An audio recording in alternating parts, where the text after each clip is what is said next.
Ladies and gentlemen, at this time we invite you to be our guest for a special recorded interview with a man who has a very varied background, and almost you might say, and having been a victim of violence in many parts of the world. Our guest is James Stewart, who at the present time is speaking at the Deadman Springs Church, located south and east of Carthage. A bit of background before we talk to Mr. Stewart. He was one of the last civilians to leave Germany by air at the time the war started between Germany and England back in 1939. He was on hand in Prague in 1939 when the Germans moved in there. He was in Vienna when they took over Austria. And he and his brother have been prisoners of the Nazis and of the Russians both. I believe that Mr. Stewart, our guest today, told me he was a prisoner about 5 weeks, or something, 5 weeks or 5 months. And his brother Douglas, however, was not quite so fortunate, was a prisoner for about 5 years. He's been able to see firsthand the effect of both fascism, Nazism if you want to call it that, and communism, which is very prevalent in Europe at the present time.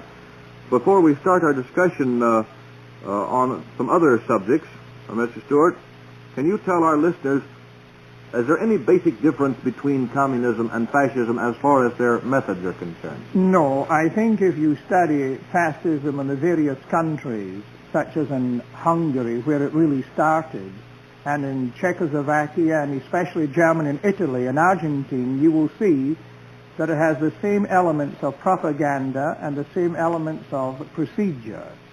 They say that their philosophies are different, but it seems as if their aims and their objects are just the same. In other words, merely a different road of getting there. The object, you would say, would be a complete subjugation of the people in that particular country. That is right. In other words, a man is a robot, and he's just a mere number in a great machine, and it's depriving the individual of his own rights to speak and think as God has given them these faculties. And I think that there's not much difference. I see. Well, now that, with the spread of communism at the present time, fascism, by the way, does fascism still exist in Europe? It does. It exists underground, very much so in Germany. Not on a great scale, but it does exist, and also in Italy too. And of course a little bit under Mosley resurrected in England. But I think that fascism in many senses cleared the way for communism because it has many basic concepts which are the same.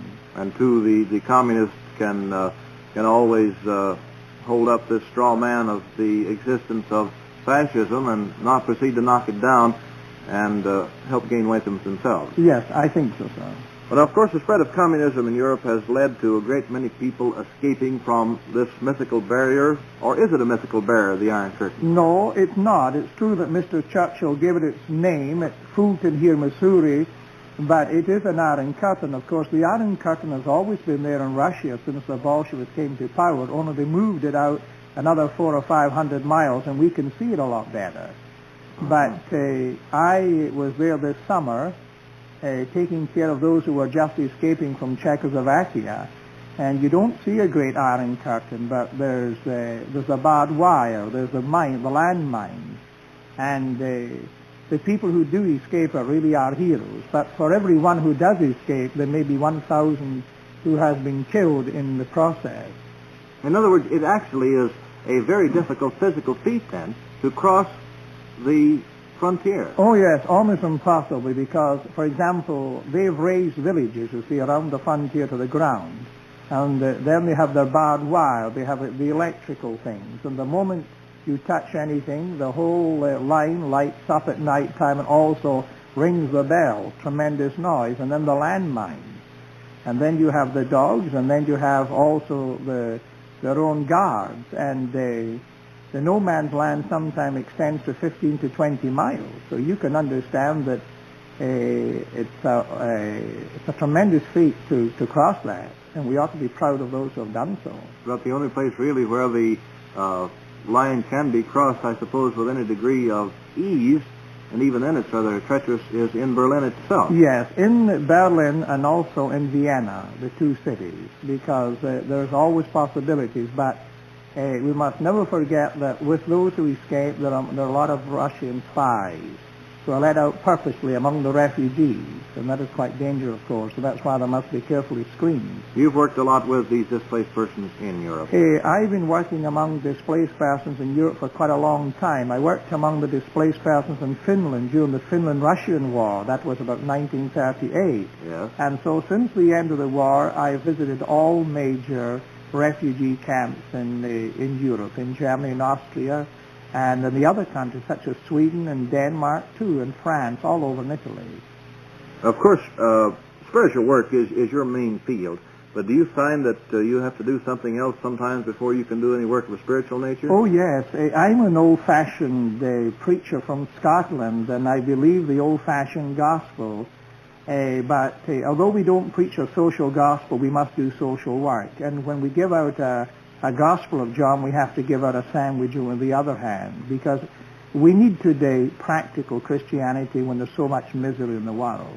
You know, one thing we didn't mention in introducing you was the fact that you were a Scotsman. Well, I don't think that people would know unless you told them. Well, I tell you, you don't have quite as thick a Scottish brogue as some other people we've known. What part of Scotland is home? I'm from the city of Glasgow. We build the little ships like the Queen Mary and the Queen Elizabeth. I know.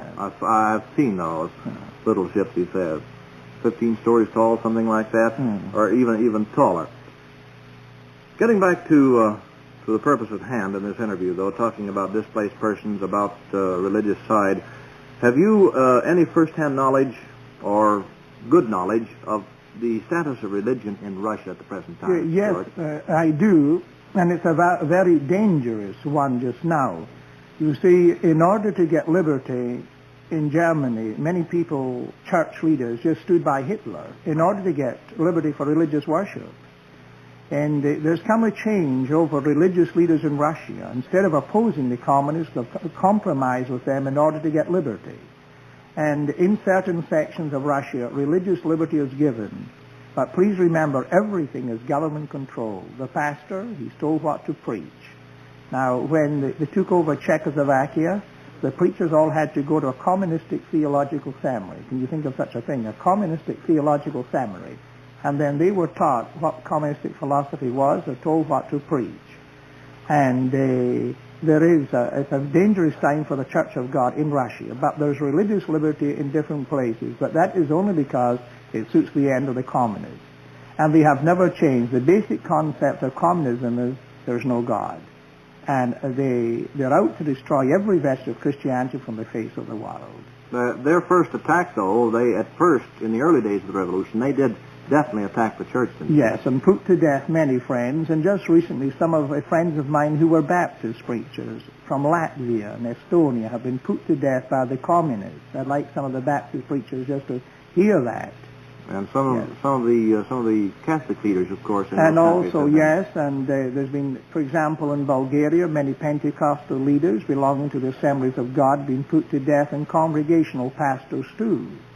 Because they wouldn't toe the line. No, because they were supposed to be Protestant preachers, but had to preach communistic philosophy, and so it is a grave time of danger. And the Christian people ought to pray for these people behind the Iron Curtain, especially those in Soviet Russia. Do you think that we here in America can really appreciate what those people are going through? No, it's almost an utter impossibility. The American people do not appreciate their country. They do not appreciate their goodness, the open Bible, the open churches, and all the other things we have, especially the young people in America. I somehow wish that the high school children especially could appreciate all the physical and material as well as spiritual blessings that are in America. It seems almost impossible to feature that a government could be so close on its people to cut down on religious worship and things of that nature, but we know it happens. Yes, because everybody is almost a spy. Like Molotov, he has a spy. Malenkov, he has a spy on him.